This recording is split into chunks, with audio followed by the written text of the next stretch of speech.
How you doing, Team Business Forum? We are here with, one and only Guy Kawasaki, the former chief evangelist of Apple, and founder of companies such as Alltop, and then currently the managing director of Garage Technology Ventures.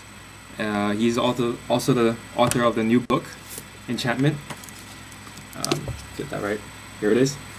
And it's talking about how to change people's hearts, minds, and actions. So Guy, welcome. Thank you. Thank you. So a lot of people know about your business background, but not many people know that you play hockey. So my first question is going to be, why do you like hockey so much? Well, first of all, do you play? I don't, unfortunately. Oh, okay.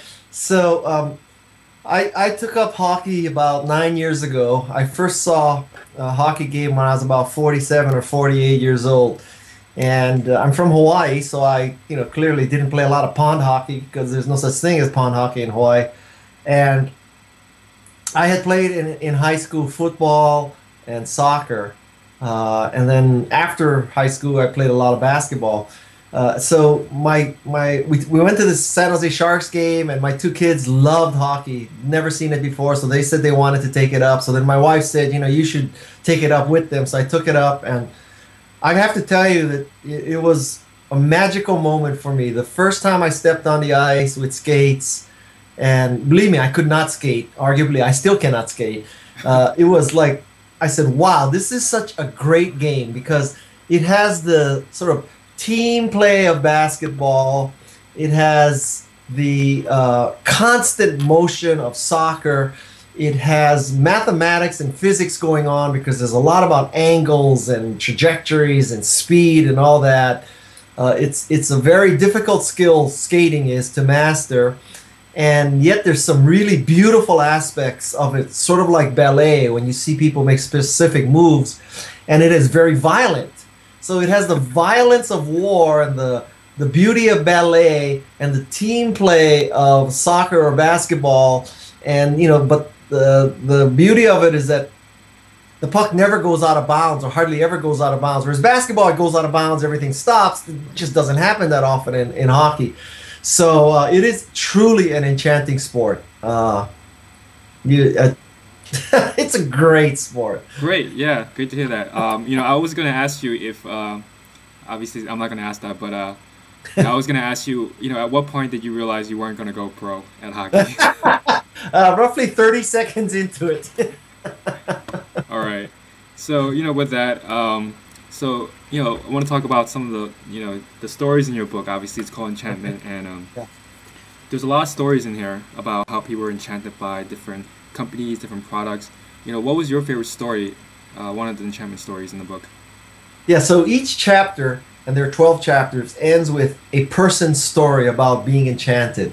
And I got these stories through Twitter and my blog. I just asked the world for stories, and hundreds came in, and I picked these 12. Probably my favorite story is the one from the woman in Brazil. And it's my favorite because it's so unexpected. So the gist of this story is that her enchanting moment was when she went to this factory, toothpaste factory, and she saw this gigantic machine that at one end rolls of aluminum was coming in, and at the other end tubes of toothpaste was coming out. And that was just such an amazing moment to think that it goes in as a roll of aluminum, it comes out as a toothpaste tube of toothpaste. I thought that was so funny that's my favorite story. Okay, and so what happened at later on that she was enchanted by the company, and then what actions did she take after that? Well, she went to work for that company and became a product manager. Okay. So that kind of started her marketing career. Okay, so that's really what the book is about how companies enchant people to be loyal customers or employees. Yes. Yes. And so let me bring this back, into the beginning now. So, why the book? Why now? Well, I've been in some kind of marketing evangelism function for about 30 years now, and I became a fan of How to Win Friends and Influence People by Dale Carnegie. Also, a guy named Robert Cialdini, who is the expert on influence and persuasion. and I love their work so much. But I had the advantage of Twitter and Facebook, so I wanted to, apply their work and bring their work up to the modern times with social media. And I wanted to enable people to change the world. And if you have an innovative product or service, this is a very important lesson for your listenership. If you have an innovative product or service, you might think that it's easy because it's so innovative, it's so great, people just pound on you to use it. You'll find that it's exactly the opposite. And the more innovative you are, the harder it is to get people to try it. And so if you have an innovative product, you really need to enchant people. You need to be likable and trustworthy and take your great product and convince them to try it. And it's one of the great challenges of being an entrepreneur.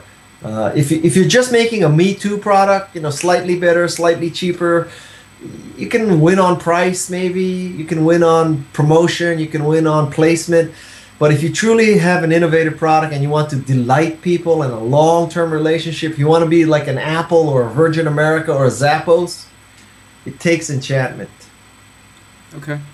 So, there's a lot of stories in the book about other people's enchantment stories. There's one by you, but there's not many. I didn't find any where, you personally told a story of how, you went out and enchanted people to use Macintosh.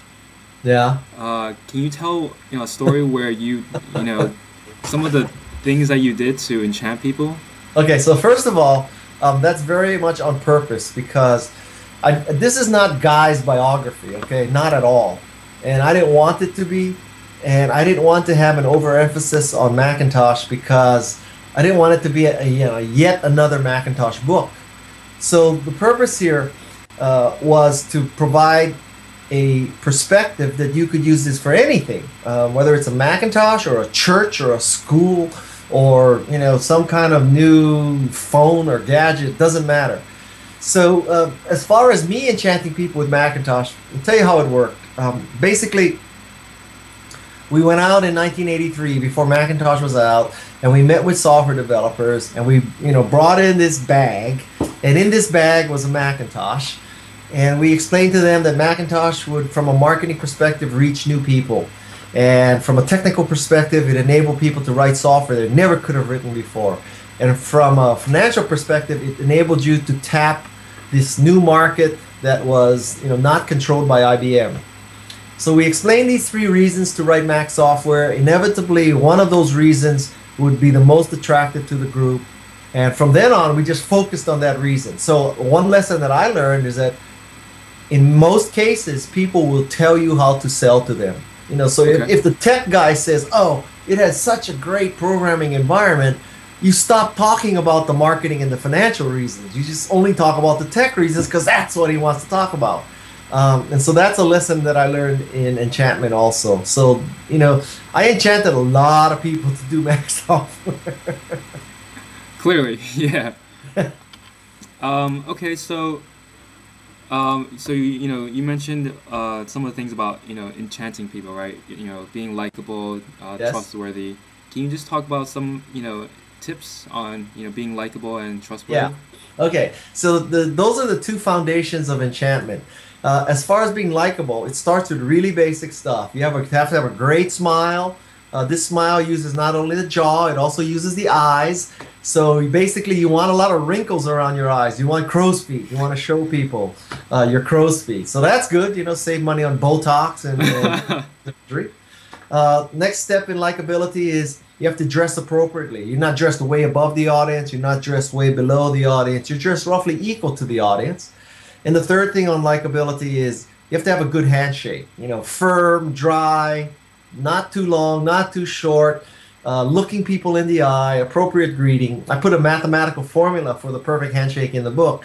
And some people might be listening to this and saying, Guy, that is so basic. So you're telling me smile, dress right, and shake hands. Well, yeah, I am telling you that. And the reason why I'm telling you that is most people don't do it right. So that's likability. Trustworthiness, it starts off with the understanding that if you want to be trusted, you first have to trust others. And so this is not chicken or egg. The way it works is you trust others, they trust you.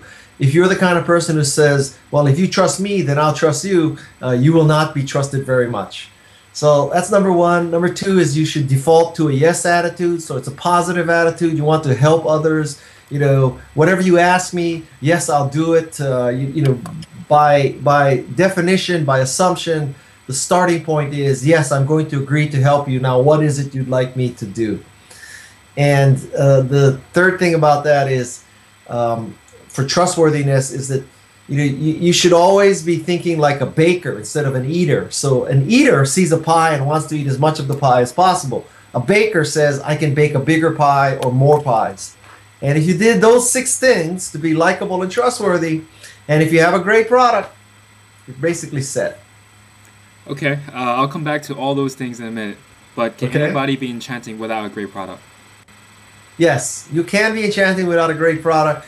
Ideally, you'd be likable, trustworthy, and have a great product. It is much easier to enchant people with a great product with a piece of crap. Having said that, if you have a great product and you're not likable and trustworthy, it'll also be difficult. So you need, it can't be a piece of crap, but it doesn't have to be insanely great.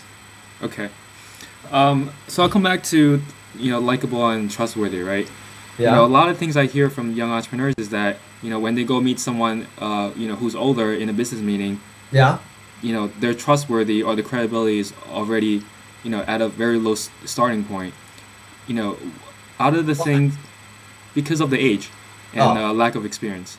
Okay. Is that something that you've seen when people come pitch you, their business plans? And, what were some things that, you thought someone was trustworthy, without even looking at their age? Well, some of it is, really the basic stuff. I mean, do they smile? Are they dressed appropriately? Do they make eye contact? Do they seem like, regardless of the age, old people can be shifty too. Don't get me wrong. In fact, old people are more shifty. So it is all about that first impression. And, so you're a young person and you are reaching a young audience. Let me give you an online dating analogy, okay? Okay. For meeting with investors. So there's 2 theories of online dating. For old people, there is eHarmony. And at eHarmony, you fill out all this information. You want to find a soulmate. You want to walk on the beach together the rest of your life. You need to figure out your family values, kids, adoption, religion, music, all that stuff. Huge psychographic, matching of the minds. That's one kind of online dating. The other kind of online dating is hot or not, right? You go to hot or not, you see the picture, hot or not. You make a decision in 2 seconds. Let me tell you, venture capital and fundraising is like hot or not. It's not like eHarmony. And many people think it's like eHarmony, so they want to tell their story of their whole, existence on this earth and where they were born and what school they went to, and they want to build this psychographic profile and, become best friends with the investors. The investors are looking at you, and you're either hot or not, and they're going to decide that in the first 30 seconds. So you should always be thinking hot or not eHarmony when you pitch an investor.